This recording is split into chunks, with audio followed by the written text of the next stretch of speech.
I think a materialist approach to things is very, very consistent with my experience in Christian social justice. I feel like the deeper I get into anarchist practice, the deeper my faith is getting at the same time. I would hope that, securing means of life for all would be something all people of faith would say, oh yes, that's at the basis of what we believe. Those who are most marginalized know the most about the true, good, and the beautiful. To me, it's less that I think building class solidarity is a bad thing, as much as it seems like if you don't attend to things like anti-Black racism, that's always going to get in the way of building class solidarity, actually. And when you go back, you find that a lot of revolutionary grassroots participatory movements, the precursors to what you could call the barrio assemblies and these grassroots neighborhood organizations, a lot of these were sponsored by the church. What does it mean to say that the Christian tradition is internally contradictory and there are antagonisms there and you're always being faithful to some aspects and betraying other aspects? Welcome to the Magnificast, a podcast about Christianity and leftist politics. I'm Dean Detloff. And I'm Matt Bernico. And this week we are talking about the biggest story in labor news these days, the organizing effort at Amazon in Bessemer, Alabama. You've seen it on the internet. You've seen it on TV. You talked to your friends about it for sure. I'm positive of that. We're here to tell you about how it's going, what's going on there. The situation is obviously ongoing, but we have a really great guest, Jacob Morrison from the Valley Labor Report, to get into it with us, to tell us a little bit about that struggle, how it relates to the long history of labor militancy in Alabama, religion. We're talking about mining workers. It's all in here, and we're glad to have Jacob here to explain it all to us. Yeah, for sure. It's a great episode. Jacob and David, they have a very cool radio show. If you've never heard of it, you should go check it out. It's called the Valley Labor Report. You can find them on Twitter at Labor Reporters. Also, you can find their show live streamed on YouTube. Just go there and search the Valley Labor Report. I've listened to it for a little bit now, and it's a really fun show. It's great for so many reasons. They do a lot of good call-ins where people just will call in and ask all their hot, pressing union questions, and then they answer them. And listen, what more could you possibly ask for out of a radio show? Absolutely nothing. That's it. That's all there is. Before we get to Jacob, though, two quick announcements. The first is to remind you all that we do have our Patreon still, patreon.com/the Magnificast. Super grateful for everybody's support there. If you donate to us at $2 a month, you can get access to a really great Discord where we keep on talking about stuff that we talk about on the show and lots of other things, too. There's a really fantastic community of folks forming in that space. And that's cool. If you donate at higher levels, you can get other stuff like stickers, etc. But do what you can. And if you can't donate at all, that's fine too. We're glad to have you listening. One second announcement. I'm teaching a class at the Institute for Christian Studies online. It is 6 weeks long. It starts at the end of this month of April. And it is on Marxism and Christianity. And it's really fun. I taught it in the past. It's a really neat way to look through not just Marx, but Lenin and Rosa Luxemburg and Fidel Castro, and also a number of theologians like Ernesto Cardenal and other folks kind of thinking through that relationship. So it's really fun, and I need to fill it up, and I have like a week to do that. So if you've always wanted to take a class and you never got a chance to, now is your chance. You can do that by emailing academic-registrar@icscanada.edu, or you can just DM me on Twitter and I'll help you figure it out. Hope to see you there.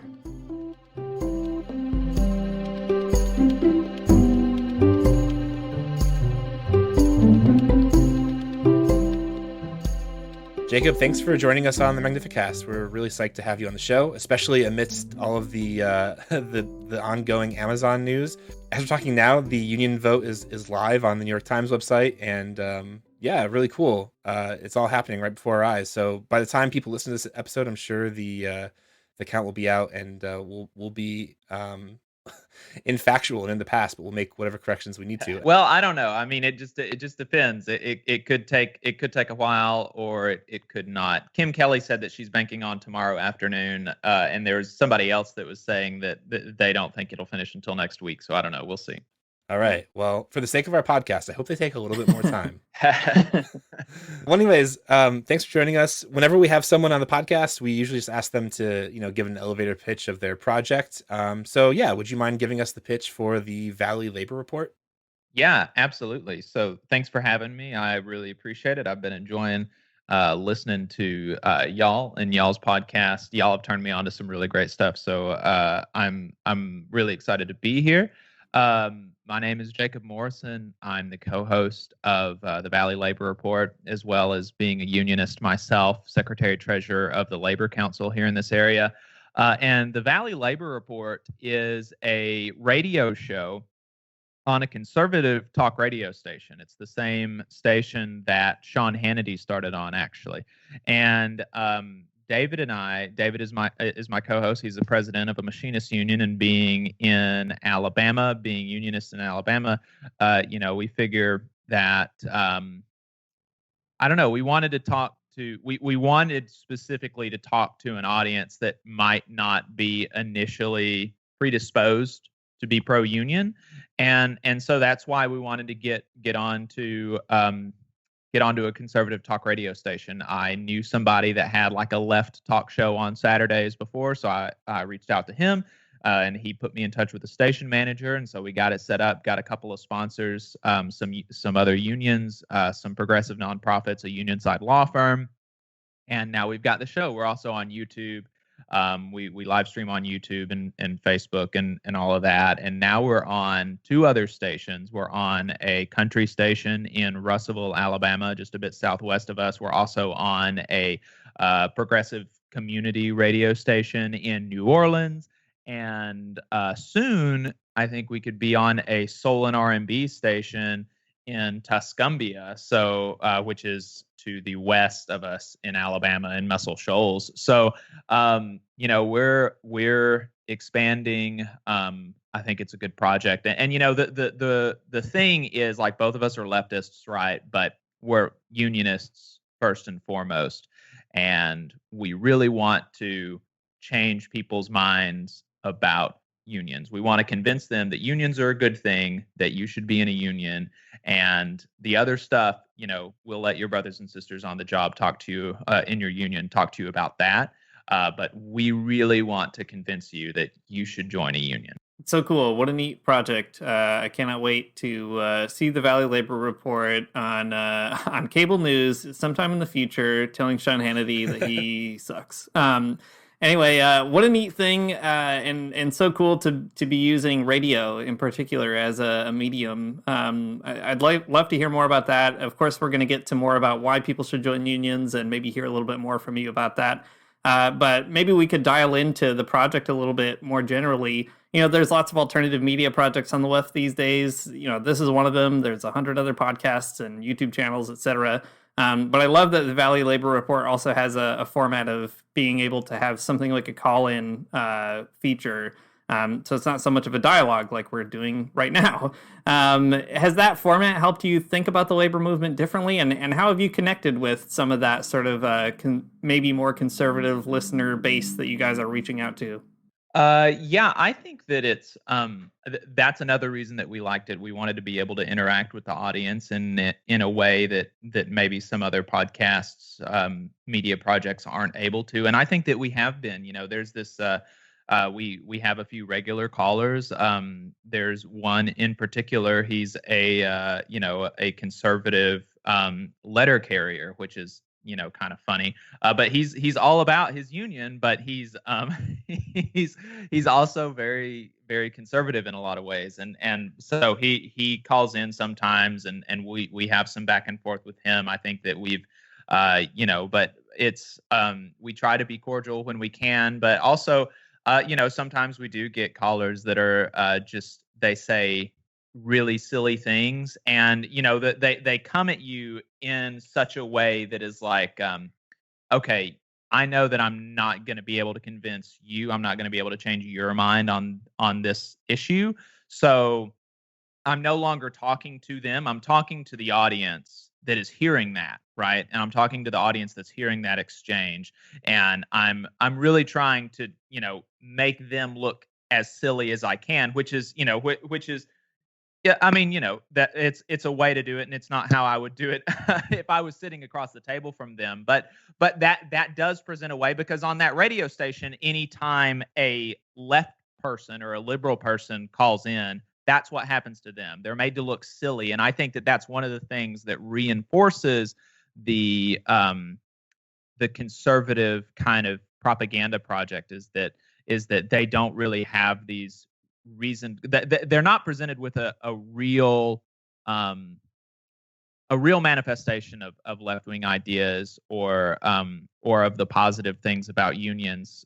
More often than not, they're just slapped down as being ridiculous, and so we try not to engage in that too much. But as a part of the medium, we do that sometimes, and I think that that's valid, and I think it's warranted at some points. And I think that I hope that it helps. There have been a couple of times now that we have gotten callers that have said, I can tell that y'all are left wing more maybe than I am, but I'm interested in joining a union. Can you talk to me offline about what I need to do about that? And so we've talked to some folks from the show, and we've heard actually a few times just this week about people that our show has been an inspiration to them, and to some of their coworkers. They've showed them some clips from our show that has spurred them to join the organizing committee on their job, or to vote yes for the union. And that is like,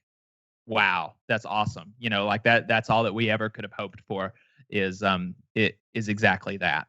So that made me feel really good, and I hope that we can continue doing that in the future. That's all super fascinating. I would really like to ask you about 1,000 follow-up questions about the approach to radio and what that all means, but maybe we can bracket those for a little bit. Maybe they'll come up later. Who knows?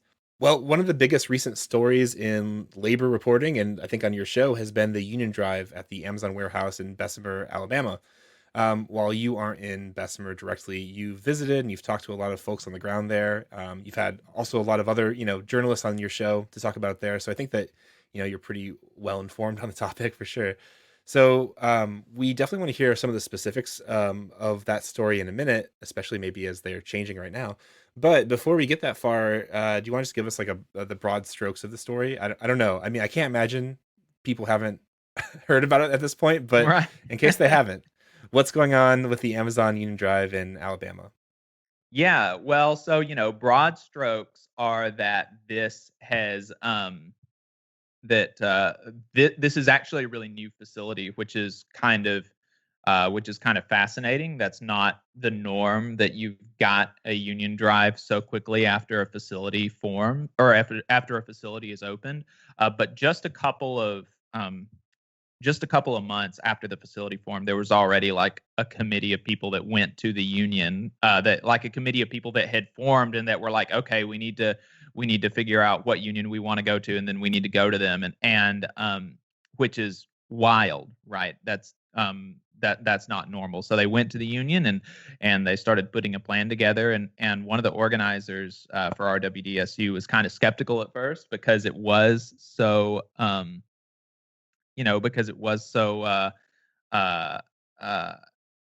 it was so quick after after the facility opened. But he saw the passion in those workers, and the stories that they were telling, and so they went ahead with it, and so they went public around October or November. They got the cards necessary to file for an election for a 1,500 member unit. Originally, they only wanted the union to cover full-time regular employees there, which would have been 1,500 workers. And one of the things that Amazon did, which is very common, is they flooded the unit, which is bringing more people into the bargaining unit than the union had originally wanted. So they said, basically, every single employee here should be in the union if there's going to be a union here.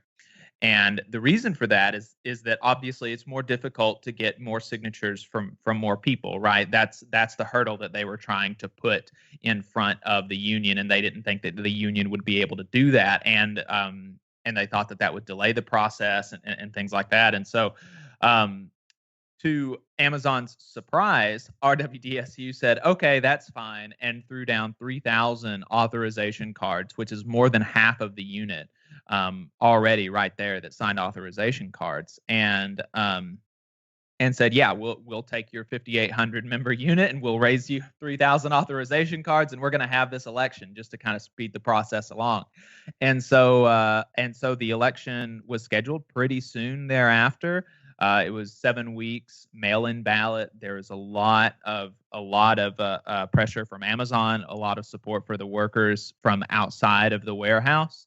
From politicians and celebrities and things like that. Funnily enough, Republican politicians in the state really didn't weigh in much one way or another. I think probably kind of for the same reasons that Marco Rubio ostensibly endorsed the union drive, because Amazon is like a caricature of like woke corporatism in their minds. So, and also because Amazon may not have even wanted it, right? Wanted their help because they want to have that sheen of like, we're a progressive corporation.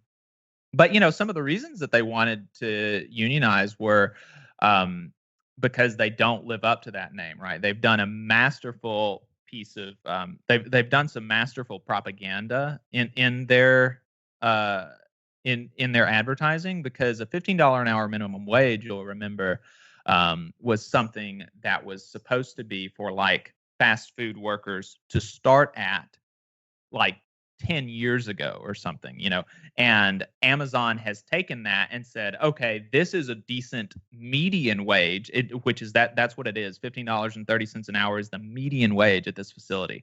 That is a good median wage for logistics employees, which is absurd. Like, that's not normal. Nobody conceives of logistics employee as a $30,000 a year job. That has always been like, this is a good middle class job that you can support a family on a single income.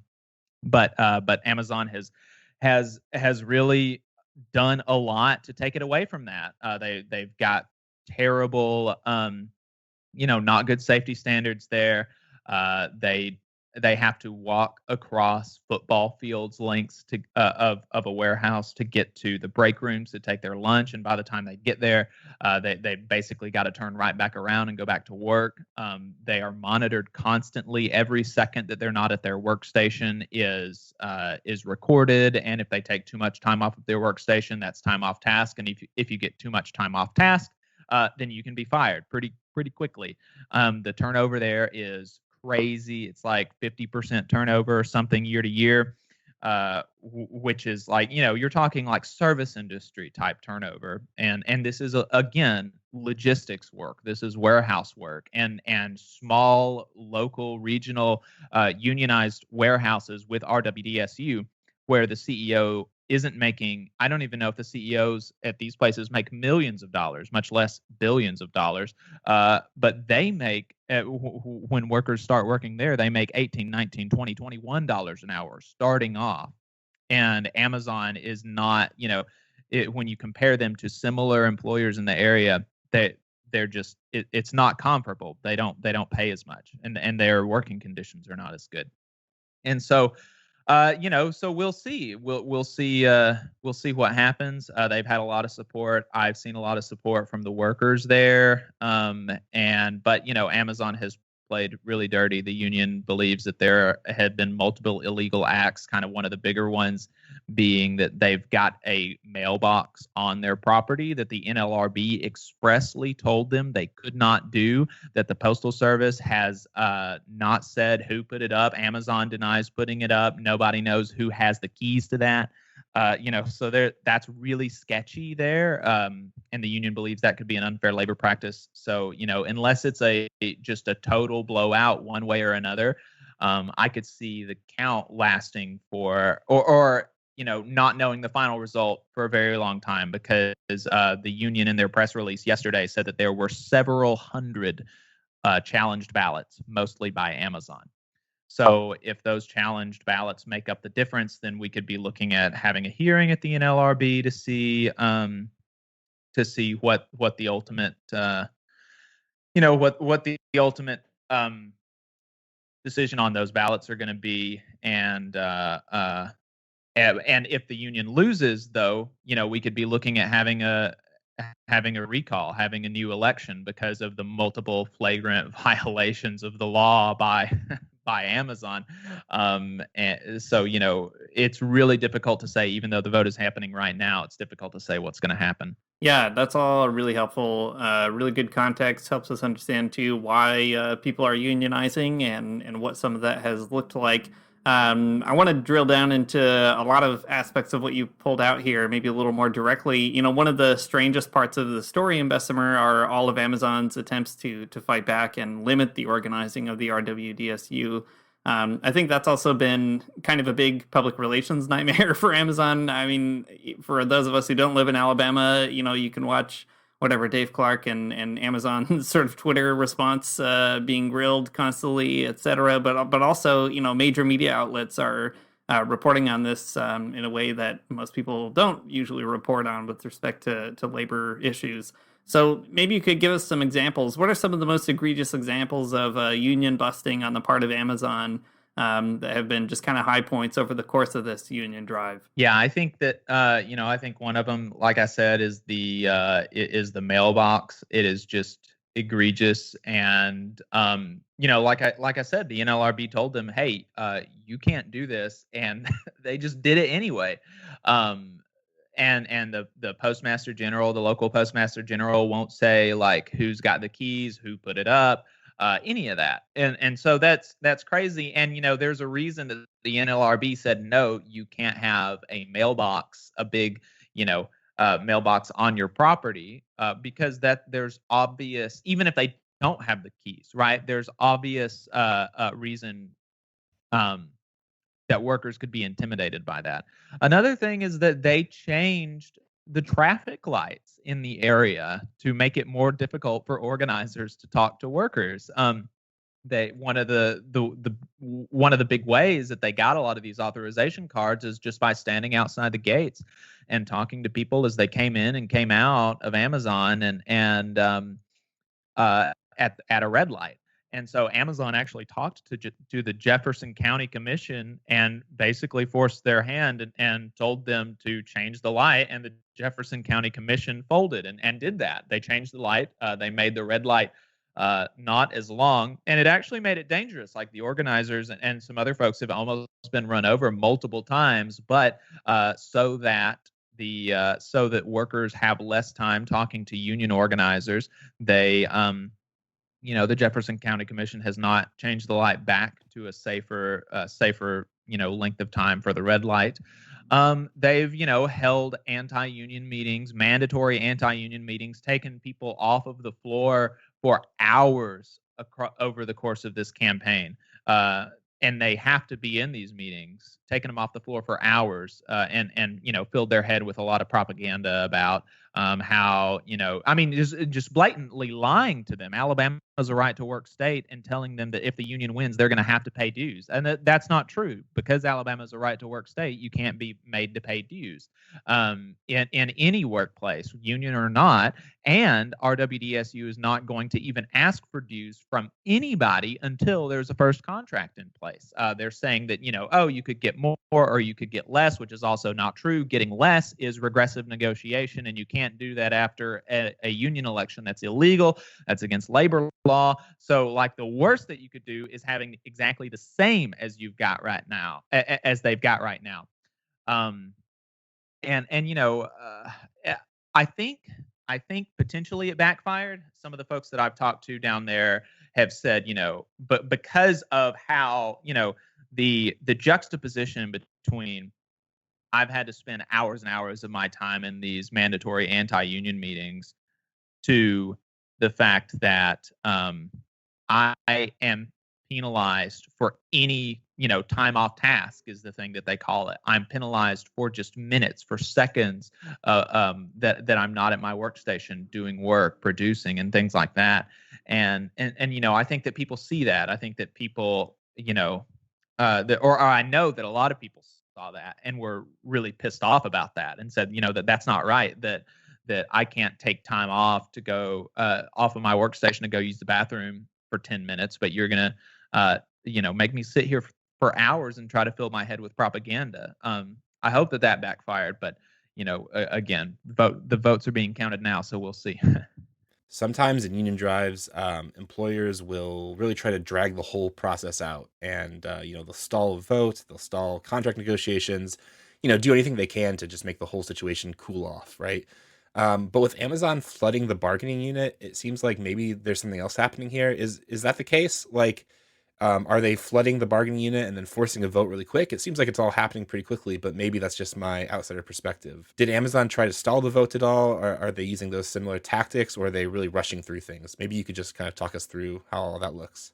At every step of the way, they did everything that employers normally do to try to stall the process, right? So when RWDSU filed for a 1,500 member unit, they flooded the unit, and the reason is not that the reason that they did that is not to get it over and done with really quickly. The reason that they did that is because they did not think that RWDSU would have authorization cards to move forward with a 5,800 member election, right?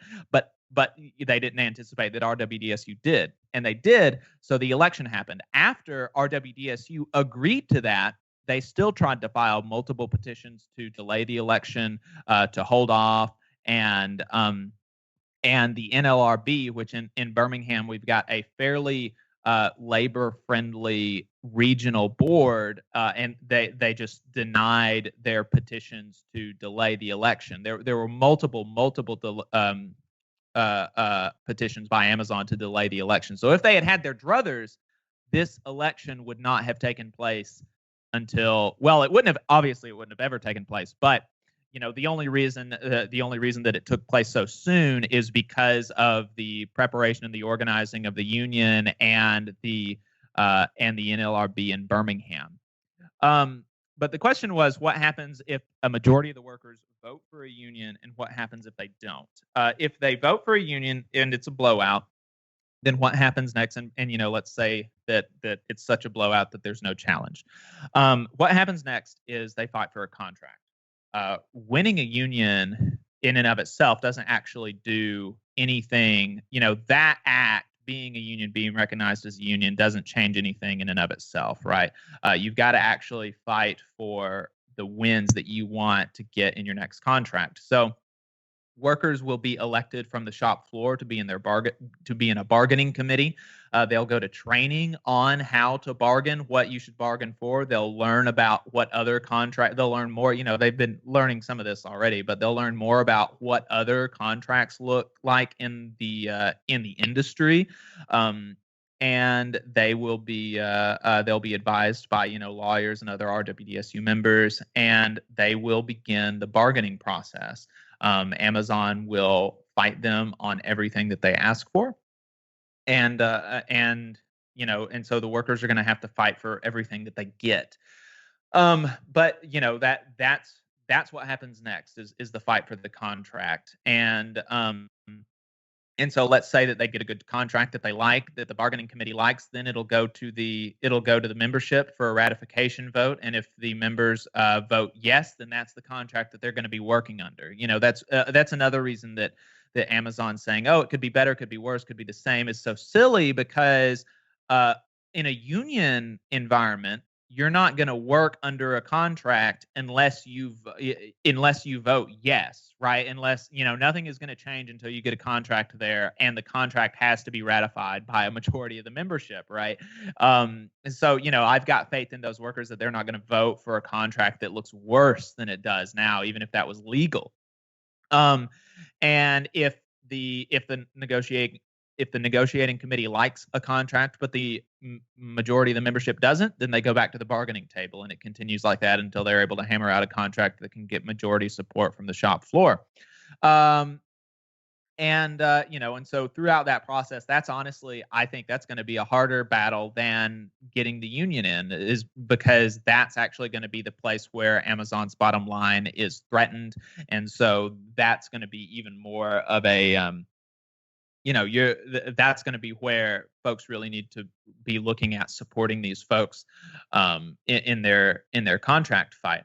What happens if they don't win? Then I think that the energy around this campaign is a lot different than the energy around the failed Volkswagen and Nissan union drives a few years back, because those were legacy employers that they're not really expanding. It is a different workforce that works at these two different places in large part, and those employers, Nissan and Volkswagen, they don't have the kind of popular they're not as in the public consciousness as Amazon is. I think that if the workers here lose the election, they don't get the union, I think that you still move forward. RWDSU has said they've gotten more than 1,000 inquiries from dozens of Amazon facilities across the country about forming a union in those places. And so I think that I think that the fight continues in Bessemer and elsewhere across the country. What happens if it's too close to call? Then you're going to have to go to the challenged ballots and get a ruling on whether or not those can count, and get a count on the ones that can count. And if they lose and it's a blowout, the union could the union could very well call for a new election, even in that case, because of the egregiousness of some of the unfair labor practices. It would just be kind of at the union's discretion whether or not they think that's advisable. The Smithfield union election in North Carolina, I believe it was, where 2,000 or 3,000 meatpacking workers won a union a few years back. That election was redone like 3 or 4 or 5 times over the course of 15 years before they finally won, because the employer kept on just flagrantly violating the law. So, hopefully, God, I hope, I know there's a lot of praying folks out here who listen to this podcast. So, I hope that's not the case for these folks in Bessemer, but that is unfortunately an option. Yeah, I mean, it's good to have all those possibilities laid out anyway. I think that's always my curiosity watching all this stuff. It's really easy to get excited about people doing something and organizing, but hard to keep all the ins and outs of what this could mean at the front of my brain, at least. So I'm happy that a lot of people are able to track that and help us figure that out, know what to expect maybe. So this struggle is ongoing at Amazon, but there's also other struggles happening in Alabama. The United Mine Workers are on strike, or going on strike, and I think a lot of people are looking at Alabama right now in terms of labor reporting. There's a long history of labor radicalism in that state. Can you tell us a little bit about that? What's the history of the militant labor movement in Alabama, and how is that sort of playing into what you're seeing there now? Yeah, we had a conversation with Dr. Robin Kelly about this. He's the author of Hammer and Hoe. I'd highly recommend folks check that out. It's a really good book. And the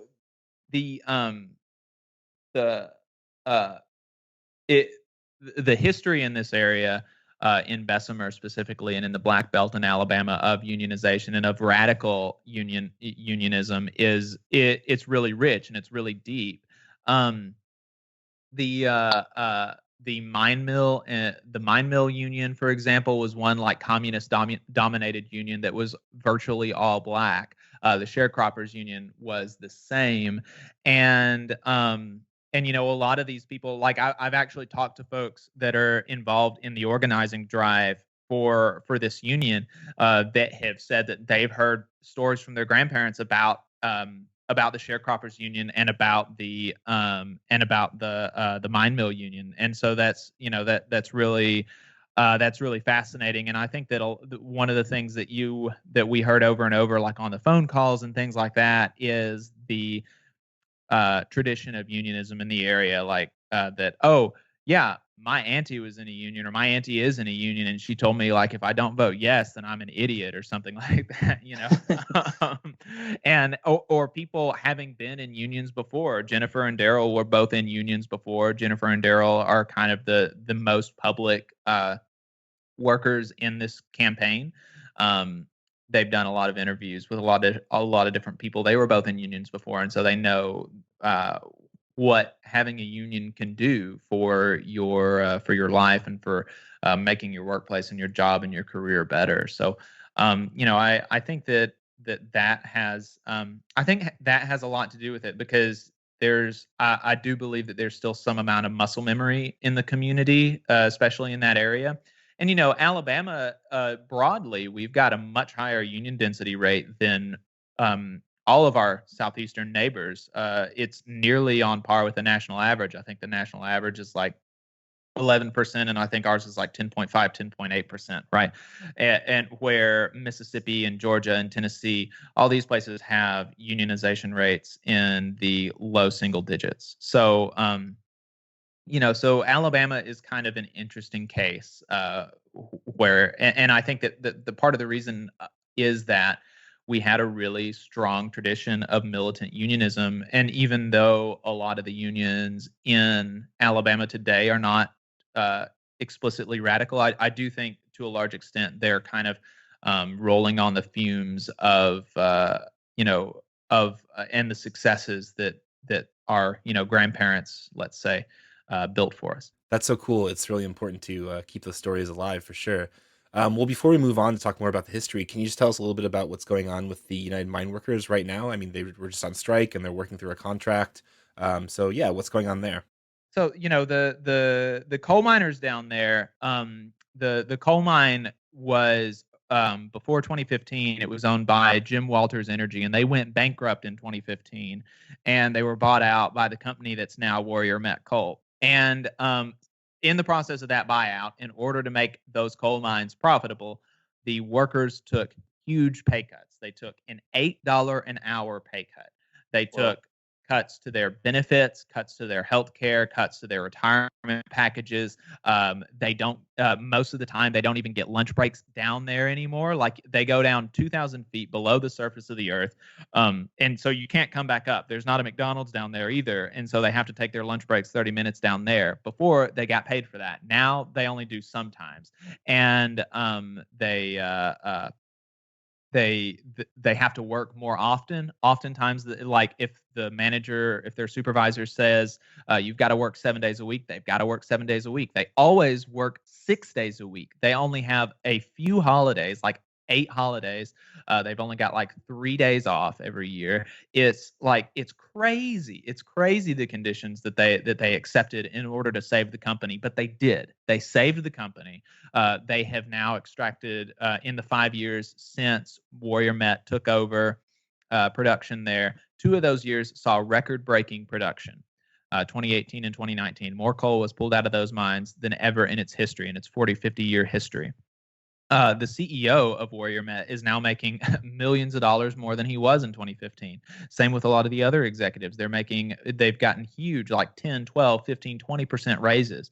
But in this contract, they began by asking the workers to take more concessions, not to maintain what they had, not to accept like just cost of living increases, but to take more cuts. And so they went on strike.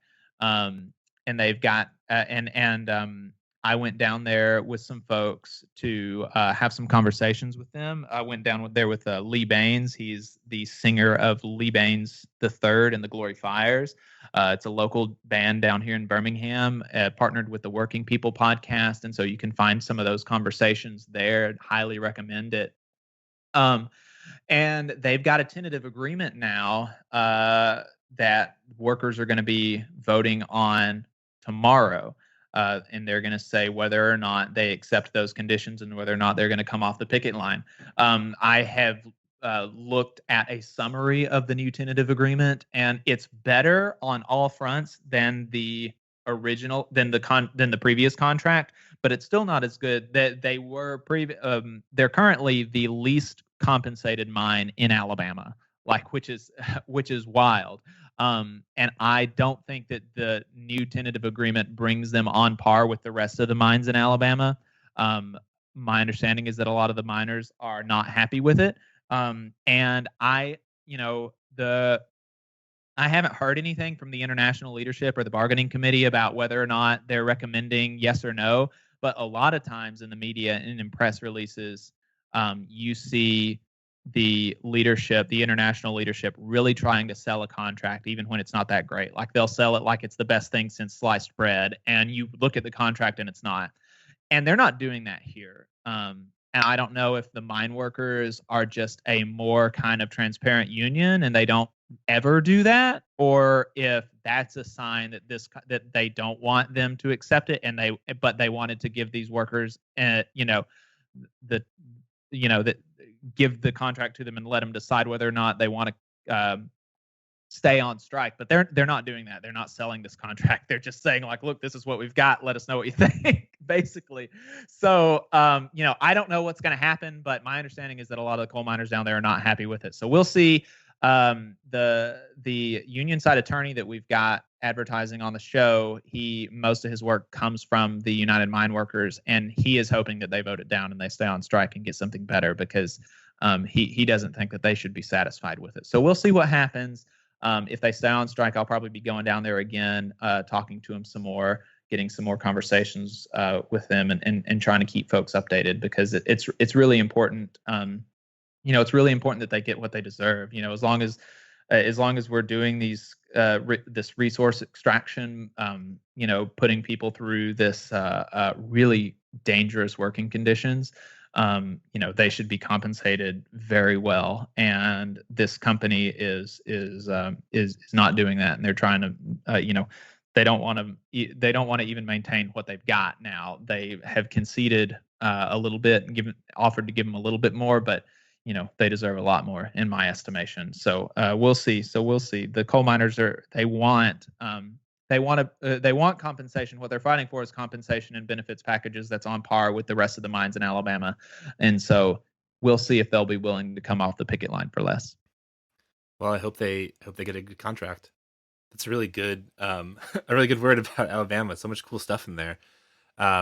In that long history of militant labor activism in the state, like, is that something that you grew up knowing? Is that something that you learned about after the case? I guess how does that knowledge get around? Is it something that is that part of the impetus behind the radio show? You want people to know about it now? I guess how does it manifest, or how does it get into the water there? Yeah, that's absolutely part of the reason for the show, because I did not know about it. If you had asked me when I graduated high school what a union was, I really don't think that I could have I at least couldn't have given you a real good, cogent answer, which is really sad, because I think that unions are so important and they're so good and cool. But yeah, it's really it's really not taught in schools, where unions aren't in the public imagination like they used to be, in the public consciousness. We've got, and I think that we're going to be able to get to this later, but we've got 1,100 coal miners on strike in Alabama. And, coal miners are like the quintessential conservative blue collar worker, right? They're supposed to be like, this is supposed to be the people that Republicans are out fighting for. And the talk radio station that I'm on, I talked to the morning host every Thursday morning, and I told him, I have listened to every single show of yours since the strike started. Every single show. I haven't heard it mentioned once, right? That's insane. That's insane. And this is, and they've got a tentative agreement now, and nobody in the media is discussing like, okay, what are the details of the tentative agreement? What does it look like compared to the contract before? What does it look like compared to other union coal mine contracts in Alabama? I mean, it's so like, the public conversation about unions in Alabama, even in the coal mining industry, which are the coal mines in Alabama, are like, most of them are union, but still there's, used to, or obviously I wasn't around in the 60s, but my understanding is that like back in the 50s and 60s, there were big, like, every time the UAW or somebody was negotiating contracts, like people were like discussing it, even if they weren't working for the big three auto employers. And so it's just, it's really sad. And we want to try to combat that and bring people for an hour and a half every week, break that bubble and tell them that, like, unions are still here. We're still powerful. We're still doing work, and you can be part of that movement too. But unfortunately, no, it's not in the public consciousness at all. It's not taught in schools at all. We spent, I spent maybe a couple of days in my AP history class, AP US history, talking about like Pullman and Haymarket and stuff like that, which is just bizarre because that's such a big part of American history, and you know, I don't understand why, because teachers in Alabama are mostly members of the AEA, and you know, I don't know why they wouldn't push back against that more than they do, but you know, it's a problem everywhere from what I understand, and it's very sad, very, very sad. What did your colleague at the radio station say? Why weren't they covering it? Well, he just said, you know, like I mean, he didn't really say anything. He was just like, tell us about it, and and that was it. And you know, I told him about you know a bit about the history of that mine and the previous contract and what they've been fighting for, and you know, like, and I told him everything, and he literally didn't have like there was nothing, like he just moved on to the next topic. Like it's wild. It's, you know, that people are just so. Or the conservative media figures especially are just so disinterested in working people's lives, even when it's supposed to be like their base, right? Like one of them, you know, I mean, these are actually like these are conservative people. I went there, or a lot of them are, obviously not all of them, but a lot of them are. When I went there to talk to them, the Birmingham DSA went to walk on the picket lines as well, and they had heard about it. And one of them was like, and I saw a couple of MAGA hats, but one of them was like, "Y'all ain't the socialists, are you?" And I was like, well, we're not the socialist group, you know. I mean, all of us were socialists, but but no, we're not the DSA. And he was like, "Well, good. I'm a Marine, and I don't care much about socialism," and you know, I was like, that's, you know, pretty that's pretty sketchy, you know, some pretty bad implications there. So, you know, these are not like leftists, right? Of course, I'm sure there are some, but you know, but they just don't care, right? Like Bernie has reached out to some folks in the state to see how he can help. There's been some Democratic politicians, the Democratic Party in the state has reached out, but I haven't seen not a single Republican media figure or Republican politician come out on the side of the workers. And it's so clear. It's so clear that they're in the right. But you know, they just don't care. They just don't care about working. Well, I hope the DSA had a good effect on them. Yeah, I hope so too. I genuinely hope that they, especially the folks like with the MAGA hats on, like I hope that they look around and see that, you know, Trump didn't come out here and walk the picket line with me. Of course, Biden didn't either, but Trump didn't.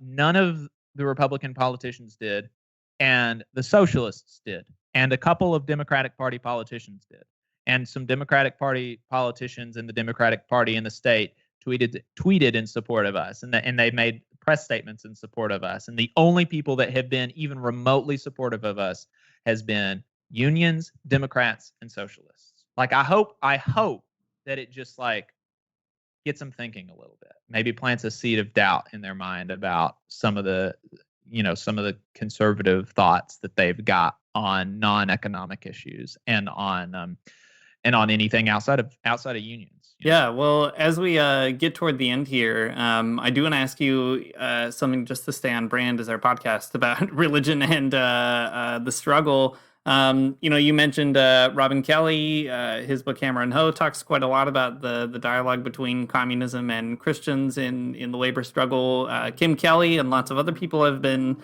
drawing attention to the religion angle in the Amazon struggle. What's that dialogue look like in Alabama? You know, traditionally a red state, lots of stuff going on there, but also a long history of black radicalism and lots of mixtures of religion and politics in that history too. How are religion and labor coming together in Alabama today? Yeah, the Kyle Kern wrote a good article, as did Kim Kelly, about this. And you know, from what I have seen, as far as institutions, there's not been a whole lot of intermingling, but personal, like the personal folk, like the persons themselves, you can tell that there's a deep faith, and that guides them in a lot of ways. You know, I mean, just about every person that's kind of that's really invested in this campaign has some sort of credentials in the church. You know, Big Mike is a poultry worker and a member of RWDSU who's been kind of the face of their member organizing effort. He's a pastor at his local church. Josh Brewer, the lead staff organizer, he was a youth pastor. And you know, a lot of these folks, they're regular attendants of their churches, and they you know,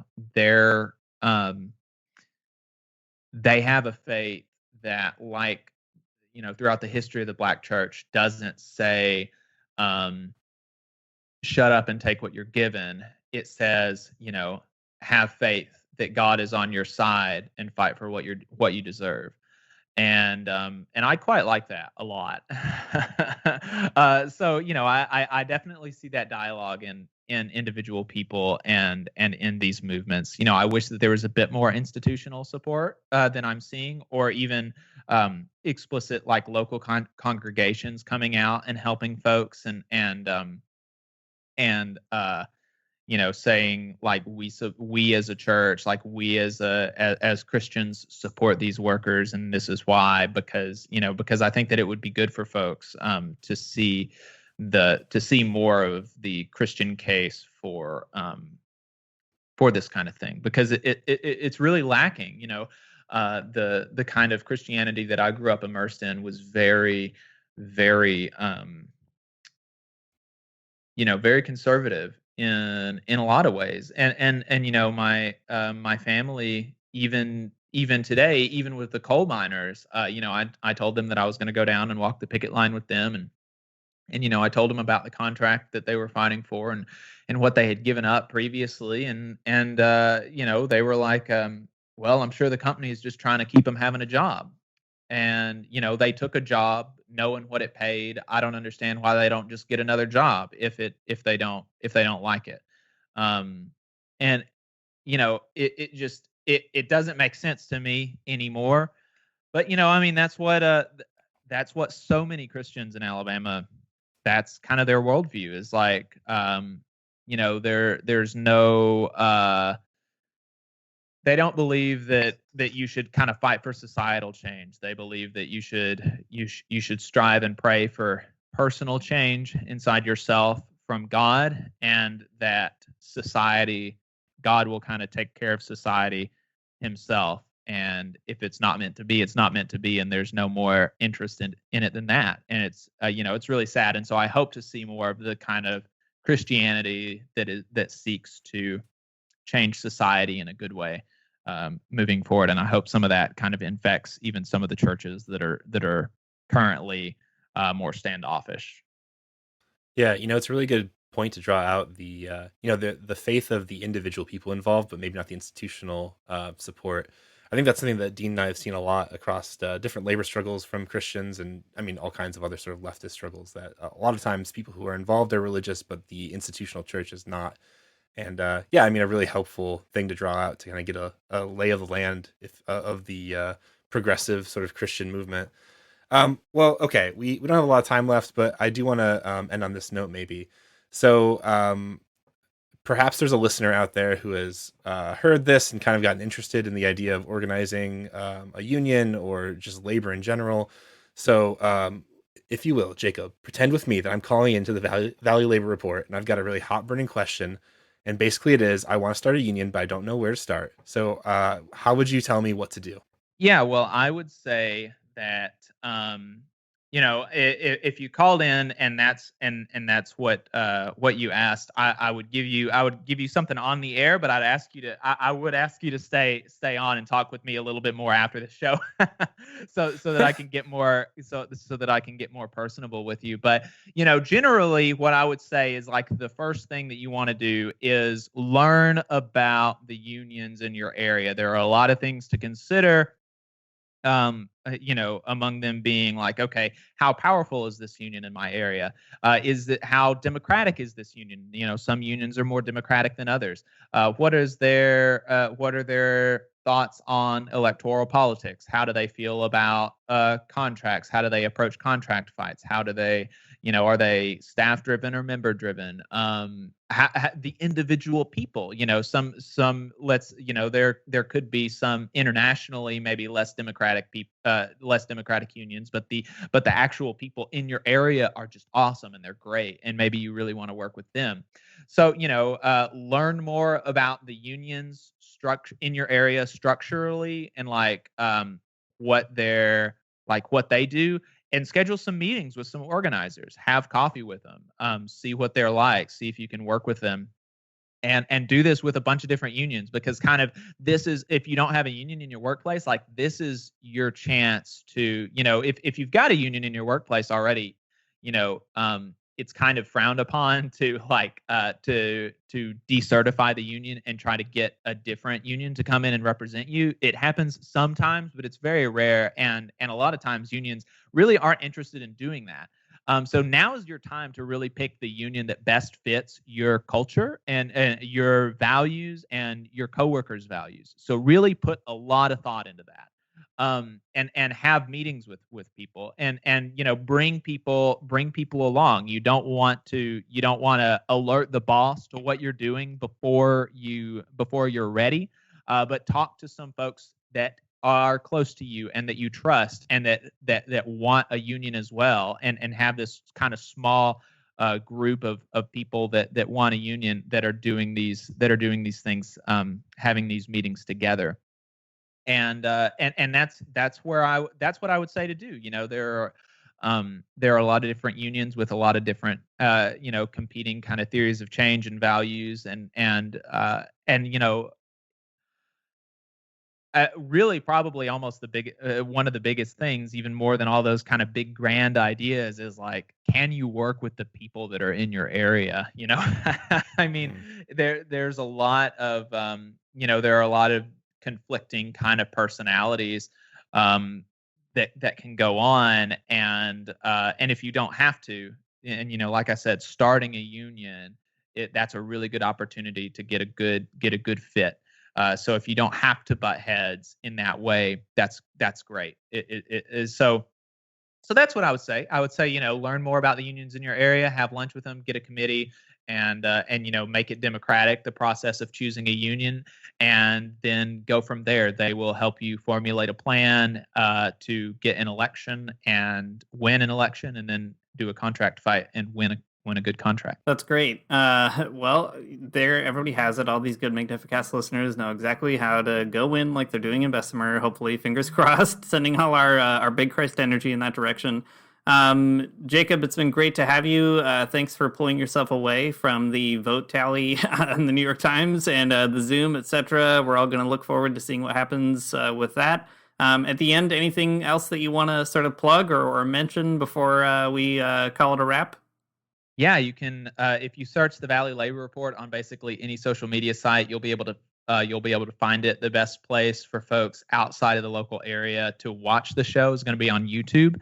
And the best place to get our kind of our weekly or our daily updates is going to be on Twitter @Labor Reporters. So yeah, those are the best places to find us. Thanks for listening to the Magnificast. If you like what you heard, you can support us on Patreon at patreon.com/themagnificast. If you subscribe there, you get all kinds of cool things, like you can get into the official Magnificast Discord. You can get the special podcast that we do that's behind the Patreon paywall. Also, if you subscribe at the $10 or $11 level, you do get a cool sticker. And every time it gets cooler. So just get that good sticker. All right. Our intro music is by Mario Armstrong, and our outro music is by The Illogical Spoon. And we'll see you next time.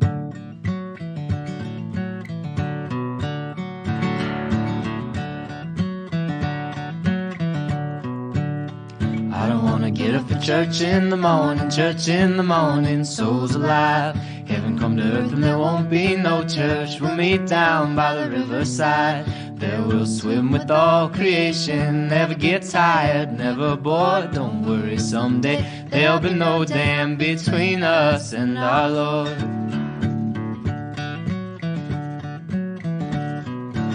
Jackson, keep your hoods up. keep your hoods up and you stay up late. In Jackson, you keep your hoods up. Well, you keep your hoods up and you stay up late. Oh, don't mind a cold night, but we might mind if you leave too soon. So come on now, it's still early.